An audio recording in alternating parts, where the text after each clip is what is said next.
In this course, you will learn how to take and edit photos using the CompanyCam mobile application. Once you open up the application out in the field, what you're going to want to do is click on this blue camera icon located at the bottom. That's going to use your GPS to locate the projects that you are closest to, so you can see these three here.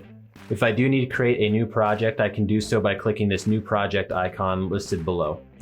I'll be working out of CompanyCam HQ, so all I'm going to have to do is hit this blue camera icon here, which will take me to my camera screen, and I can start documenting those job sites.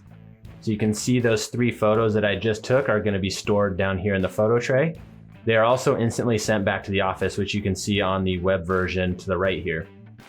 So once those photos have been taken, we can always click on this number down here in the bottom left, click on any individual image, and that's going to bring up our editor. So you're going to have a lot of options up here.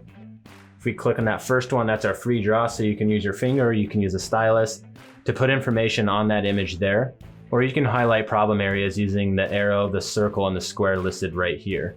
So if I do want to highlight something using the arrow, I can click on those blue dots, organize it the way I want to. If I do hit that text located next to it, I can put problem areas that you have found doing your walkthroughs. So if I'll put standing water here, so I can highlight that that is an issue that I want to document and send back to the office. So I'll click save. That's going to save that edit in that photo tray.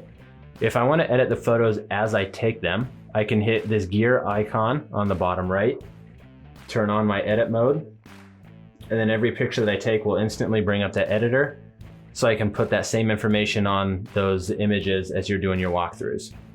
You will have to click save after every image with that edit mode turned on. So you can always document them out in the field, or you can save them for a later date and document them once the day's over.